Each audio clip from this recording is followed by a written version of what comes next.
Good morning बच्चों। आज मैं आपको पार्ट 3 नौकरी की शर्त का अभ्यास कार्य करवाने जा रही हूँ, जिसके अंतर्गत आज मैं आपको नोटबुक में शब्दार्थ, शुद्धलेख और प्रश्नोत्तर करवाऊंगी। प्रश्नोत्तर में मौखिक प्रश्नोत्तर, लिखित प्रश्नोत्तर और मूल्याधारित प्रश्नोत्तर। शब्दार्थ जैसे मैं आपको लेसन 1 लेसन 2 में मैंने करवाया है, उसी तरीके से आपको करना है। तो करना शुरू कर दीजिए। और उसमें आपको क्या करना है, न्यू पेज पर पार्ट 3 नौकरी की शर्त और डेट डालनी है।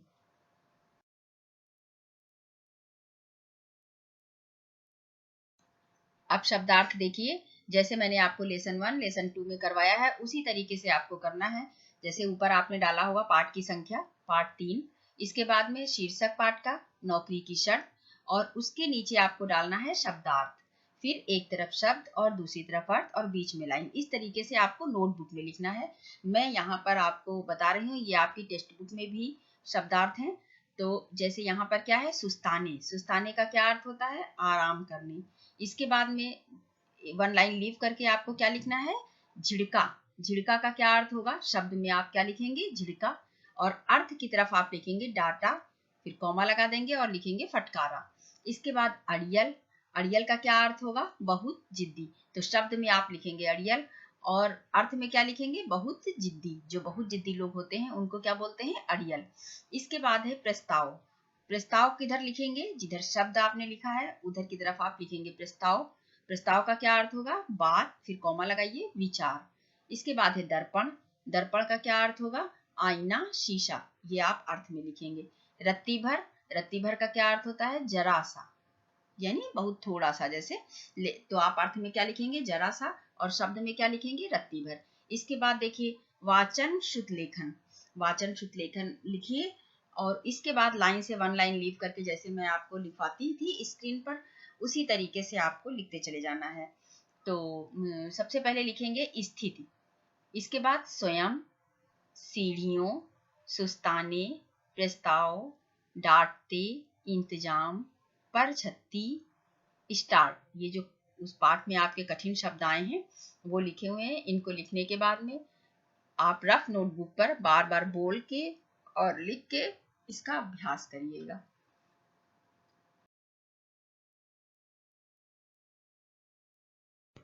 अब इसके आगे देखिए, न्यू पेज पे आपको डालना है मौखिक प्रश्नोत्तर।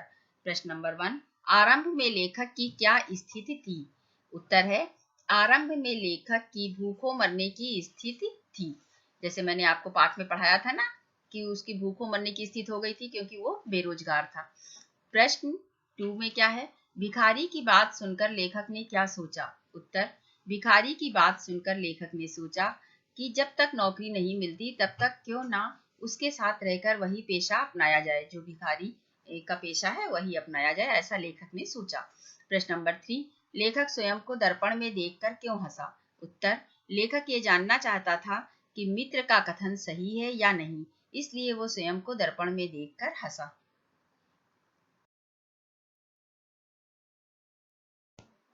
अब आगे देखिए, डालिए न्यू पेज पर लिखित प्रश्नोत्तर, और प्रश्न नंबर 1 लिखिए, लेखक अपने मित्र के पास पैदल क्यों गया। क्वेश्चन मार्क लगाइए। उत्तर नंबर 1, लेखक कई दिनों से बेरोजगार था, उसकी जेब खाली थी, पैदल जाने के अलावा कोई चारा न था। उसके पास पैदल जाने के सिवा और कोई रास्ता नहीं था। ठीक है। प्रश्न नंबर 2, भिखारी ने लेखक से क्या क्या मांगा। उत्तर नंबर 2, भिखारी ने लेखक से पहले आटा मांगा, फिर कोई फटा पुराना कपड़ा, और अंत में 10 पैसे का सिक्का मांगा। प्रश्न नंबर 3, नौकरी पाने की क्या शर्त थी। उत्तर नंबर 3, नौकरी पाने की शर्त थी, नौकर कभी हंसेगा नहीं, जिस दिन हंसेगा नौकरी से निकाल दिया जाएगा। पूर्ण विराम। अब डालिए मूल्याधारित प्रश्न। अब देखिए, मूल्याधारित प्रश्नोत्तर में क्या आपको लिखना है। मैं एक कोई करवाती हूँ। तो इसमें है, प्रश्न क्या है, किसी का मजाक क्यों नहीं उड़ाना चाहिए, क्वेश्चन मार्क। उत्तर है, हमें किसी का मजाक नहीं उड़ाना चाहिए, क्योंकि मजाक उड़ाने से उसकी भावनाओं को चोट पहुंचती है। ठीक है बच्चों। अब टेक्स्ट बुक में पेज नंबर 29 खोलिए, और ऊपर देखिए लिखा है का, किसने कहा, किससे कहा। इसके बाद क्या लिखा हुआ है, कथन, और किसने कहा, किससे कहा। तो पहले सबसे कथन कौन सा है, पहला, तो कोई फटा पुराना कपड़ा ही दे दो। किसने कहा, भिखारी ने। और किससे कहा, लेखक से। नंबर 2 पर देखिए, ये देखो तुम्हारे लायक एक नौकरी है। किसने कहा, लेखक के मित्र ने। किससे कहा, लेखक से। 3 नंबर पर देखिए, तो भीतर आइए ना। किसने कहा, दुकान के मालिक ने। किससे कहा, लेखक से। इसके बाद खा नंबर पर देखिए, पाठ के आधार पर वाक्य पूर्ति करो। पाठ के आधार पर करना है। 1 नंबर पर देखिए, उन दिनों मेरे पास कोई काम न था। यहाँ जहां पर रिक्त स्थान है वहां पर क्या होगा, कोई काम न था। 2 नंबर पर है, नौकरी पाने की एक शर्त थी कि नौकर कभी हंसेगा नहीं। फिर इस जहां पर रिक्त स्थान है वहां पर क्या होगा, हंसेगा नहीं। इसके बाद 3 नंबर पर देखिए, कई दिनों से बेकार हूं। फिर रिक्त स्थान है तो वहां पर क्या आएगा, इसलिए रोना आ गया, पूर्ण विराम। यहाँ पर क्या है, कई दिनों से बेकार हूं ना, यहाँ पे लिखा हुआ है कई दिनों से बेकार हूं ना, इसलिए रोना आ गया। ये उसने कब कहा था, जब वो सेठ के पास गया था, सेठ को देखकर उसको हंसी आ गई थी, तब उसने ऐसा बोला था कि कई दिनों से बेकार हूं ना, इसलिए रोना आ गया। 4 नंबर पर देखिए, वह बोला तो भीतर आइए ना। जहां पर रिक्त स्थान है वहां पर क्या होगा, भीतर आइए। ठीक है। अब गा में देखिए, कुछ शब्दों में लिखा है इन ए फ्यू वर्ड्स। क्या लिखा है, पाठ के आधार पर वाक्यों को ठीक करके लिखो। पाठ के आधार पर वाक्यों को ठीक करके लिखना है। तो 1 नंबर पर क्या लिखा है, लेखक को एक योग्य साथी की तलाश थी, पूर्ण विराम। तो वहां पर क्या था, साथी की तो तलाश थी नहीं, किसकी तलाश थी, लेखक को एक नौकरी की तलाश थी। ठीक है, आपको सही करके इसी तरीके से लिखना है जैसे 1 नंबर पर देखिए रिक्त स्थान में लिखा है ना, उसी तरीके से लिखना है। 2 नंबर पर देखिए, अखबार में लिखा था कि डैश एक नौकरानी की जरूरत है। जबकि क्या लिखा हुआ था वहां पर, अखबार में लिखा था डैश एक नवयुवक की जरूरत है, पूर्ण विराम। ये सही है। अब 3 नंबर पर देखिए, तुम्हें हमारे साथ टहलने चलना होगा। ये गलत है। और इसकी जगह पे वहां पर कौन सा वाक्य था, तुम्हें हमारे साथ फिल्म देखने चलना होगा, पूर्ण विराम। बच्चों, अब पेज नंबर 30 पर देखिए, लिखा है भाषा सरिता। 1 नंबर पर देखिए क्या लिखा है, एक या अनेक होने के भाव को बताने वाला शब्द वचन कहलाता है। ठीक है, जैसे पैसा, पैसे, रोटी, रोटियां आदि। मैंने आपको इसको पिछले सत्र में भी आपको एक वचन और बहुवचन पढ़ाया था। ठीक है, तो यहाँ पर क्या कह रहे हैं कि एक या अनेक होने के भाव को बताने वाला शब्द क्या कहलाता है, वचन कहलाता है। जैसे कहा जाता है ना कि पहले वचन किसे कहते हैं, तो एक या अनेक होने के भाव को बताने वाला जो शब्द होता है उसे क्या बोलते हैं, वचन कहते हैं। जैसे पैसा, तो अगर एक पैसा है तो आप क्या बोलोगे, पैसा। अगर एक से अधिक है, 2 हैं, 3 हैं, 4 हैं, एक से अधिक है तो क्या बोलेंगे, पैसे। तो वहां पर क्या हो जाएगा, बहुवचन हो जाएगा। इसी तरीके से रोटी, तो रोटी क्या है, एक वचन है। और अगर हम कहते हैं कि रोटी का बहुवचन बताइए, तो बहुवचन क्या होगा, रोटियां आदि। पुल्लिंग शब्दों में आ का ए और स्त्रीलिंग शब्दों में ई का इया हो जाता है। जो पुल्लिंग शब्द होते हैं, स्त्रीलिंग पुल्लिंग मैंने आपको पढ़ाया है। तो जो पुल्लिंग शब्द होते हैं उसमें आ का ए और स्त्रीलिंग शब्दों में ई का इया हो जाता है। यहाँ पर ये बताया गया है। अब नीचे देखिए क्या लिखा हुआ है, वचन बदलो। तो यहाँ पर क्या दिया हुआ है, कुछ शब्द दिए हुए हैं, उनके वचन बदल कर लिखना है।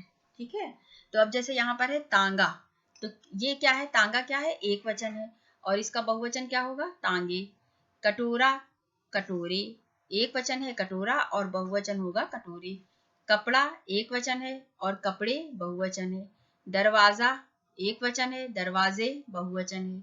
गाड़ी एक वचन है और गाड़ियां बहुवचन है।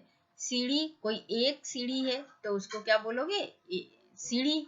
और अगर एक से अधिक है तो क्या बोलोगे, सीढ़ियां। घंटी एक वचन है और घंटियां बहुवचन है। दवाई एक वचन है और दवाइयां बहुवचन है। अब 2 नंबर पर देखिए क्या लिखा है, किसी भी कार्य के होने के समय को काल कहते हैं, टेंस कहते हैं। काल 3 प्रकार के होते हैं, भूतकाल, पास्ट टेंस, वर्तमान काल, प्रेजेंट टेंस, भविष्यत काल, फ्यूचर टेंस। भूतकाल क्या होता है, जो बीत चुका है उसे क्या बोलेंगे, भूतकाल बोलेंगे। और इसके वाक्य के अंत में था, थी, थे आता है, इसकी पहचान ये होती है। और वर्तमान काल प्रेजेंट टेंस में क्या होता है, जो कार्य चल रहा होता है, तो वहां पर क्या होगा, वर्तमान काल। और उसके वाक्य के अंत में क्या आएगा, है, हूँ, हो, है ना। अब इसके बाद 3 नंबर पर देखिए भविष्यत काल, फ्यूचर टेंस। अब इसमें क्या है, जो होने वाला है, जो कार्य होने वाला है, जो समय बीत चुका है उसको क्या बोलेंगे, पास्ट टेंस। और जो चल रहा है उसको क्या बोलेंगे, वर्तमान काल। और जो होने वाला है, आगे आने वाला है, उसको क्या बोलेंगे, भविष्यत काल। और उसके वाक्य के अंत में क्या होता है, गा, गी, गे। अब नीचे देखिए, काल सूचक शब्द को रेखांकित कर काल का नाम भी लिखो। अब का नंबर पर क्या है, उन दिनों मेरे पास कोई काम ना था। अब यहाँ पर क्या आया, वाक्य के अंत में था आया। और किन दिनों की बात कर रहा है लेखक, पास्ट टेंस की, यानी पहले की, जब वो बेरोजगार था उस समय की बात कर रहा है। तो यहाँ पर क्या आएगा, भूतकाल। खा नंबर पर देखिए, इन्हीं बेकारी के दिनों की बात है। अब वो क्या बता रहा है कि ये जो मैं बात बता रहा हूँ वो किस समय की है, बेकारी के दिनों की है। कौन से दिनों की बात है, बेकारी के दिनों की बात है। तो यहाँ पर क्या आया, हा है। तो है के नीचे जो है देखिए रेखांकित किया है ना। तो यहाँ पर जब वाक्य के अंत में है, हु, हो आएगा तो क्या होगा, वर्तमान काल होगा। तो यहाँ पर कौन सा काल आएगा, वर्तमान काल आएगा। इन्हीं बेकारी के दिनों की बात है। अब ये जो भी आगे की घटना बता रहे हैं वो कौन से दिनों की बता रहे हैं, बेकारी के दिनों की घटना बता रहे हैं, वो कहानी बता रहे हैं। फिर गा नंबर पर देखिए, शाम तक 10-20 रुपए तो कमा ही लोगे। कौन कह रहा है, भिखारी कह रहा है कि अभी नहीं, मतलब जो समय चल रहा है उस समय को नहीं बोल रहा है, बल्कि क्या कह रहा है कि शाम तक ये काम कर ही लोगे। ठीक है, तो जैसे यहाँ पे क्या कह रहे हैं, शाम तक 10-20 रुपए तो कमा ही लोगे। अब लोगे, यहाँ पर देखो वाक्य के अंत में क्या आया, गा, गी, गे। दो तीनों में से कोई भी आएगा तो वहां पर क्या होगा, भविष्यत काल होगा। और क्या कह रहा है भिखारी, भविष्य के लिए बता रहा है कि अगर तुम मेरे साथ चलोगे तो शाम तक 10-20 रुपए कमा ही लोगे। तो यहाँ पर क्या होगा, भविष्यत काल। घा नंबर पर देखिए, क्यों समय बर्बाद कर रहे हो, यहाँ पे क्वेश्चन मार्क है। तो यहाँ पे एक प्रश्नवाचक वाक्य है ये। और हो आया यहाँ पर, तो यहाँ पर भी इसको रेखांकित कर देना है। और ये क्या करें, क्यों समय बर्बाद कर रहे हो, यानी जिस समय तुम बैठे हुए हो वो समय क्या हो रहा है, उसी समय को तुम क्या कर रहे हो, बर्बाद कर रहे हो, तो वो समय चल रहा है। तो क्या होगा यहाँ पर, वर्तमान काल होगा। और वाक्य के अंत में क्या आया, हो आया है, तो यहाँ पर भी वर्तमान काल होगा। अब 3 नंबर पर देखिए लिखा है, समझो और लिखो। तो जैसे यहाँ पर दिए गए हैं, क्षा, त्रा, ज्ञा, श्रा, ये क्या है, ये व्यंजन है। और एक से अधिक व्यंजनों के योग से बने हैं। ठीक है, एक से अधिक व्यंजनों के योग से बने हुए जो व्यंजन होते हैं उन्हें क्या बोलते हैं, इन्हें संयुक्ताक्षर कहते हैं। ये संयुक्ताक्षर यानी दो को जोड़ के बने हुए हैं। तो कौन कौन से इसमें व्यंजन मिले हुए हैं, एक तो आधा का मिला हुआ, क्योंकि नीचे हलंत लगा है तो ये आधा ही है, यानी ये स्वर रहित है, स्वर सहित नहीं है। क प्लस श, तो क्या हो जाएगा, दोनों को जोड़ दिया तो क्या हो जाएगा, क्ष। और इसके बाद ता प्लस रा, इन दोनों को जोड़ दिया तो क्या हो जाएगा, त्रा। इसके बाद ज प्लस इया, इन दोनों को जोड़ दिया तो कौन सा संयुक्त अक्षर बन जाएगा, ज्ञा।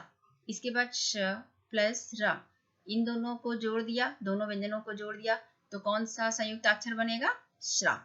अब देखिए नीचे क्या लिखा हुआ है, शा, त्रा, ज्ञा, श्रा, एक से अधिक व्यंजनों के योग से बने हैं। ये जो ये आपको ये संयुक्त अक्षर बताए गए हैं, ये एक से अधिक व्यंजनों के योग से बने हुए हैं और इन्हें क्या बोलते हैं, संयुक्त अक्षर बोलते हैं। अब यहाँ पे नीचे दिया गया है, संयुक्त अक्षरों से बनने वाले दो दो शब्द लिखो। अब जो संयुक्त अक्षर से शब्द बने हैं उनके आपको दो दो शब्द लिखने हैं। तो जैसे यहाँ पर हैक्षा, अब कक्षा के दो शब्द आपको लिखने हैं। तो एक हो गया रक्षा और दूसरा हो गया कक्षा। इसके बाद त्रा, त्रा संयुक्त अक्षर से दो शब्द कौन कौन से बनेंगे, एक तो बनेगा नेत्र और दूसरा बनेगा पत्र।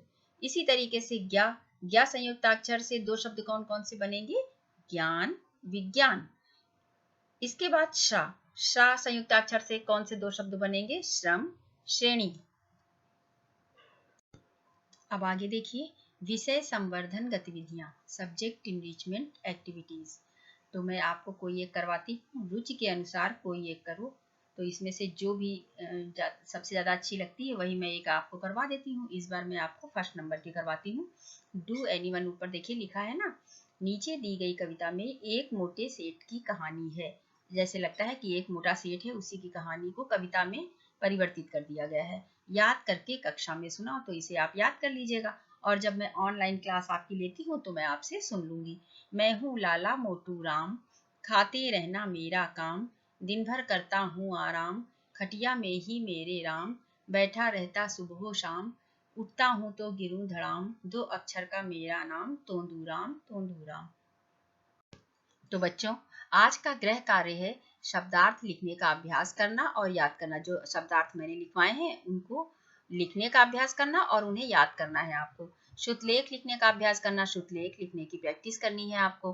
फिर मौखिक, लिखित और मूल्याधारित जो प्रश्नोत्तर आपको कराए हैं उन्हें आपको याद करना है। और जितना भी मैंने अभ्यास कार्य आपको करवाया है वो आपको लर्न कर लेना है। धन्यवाद।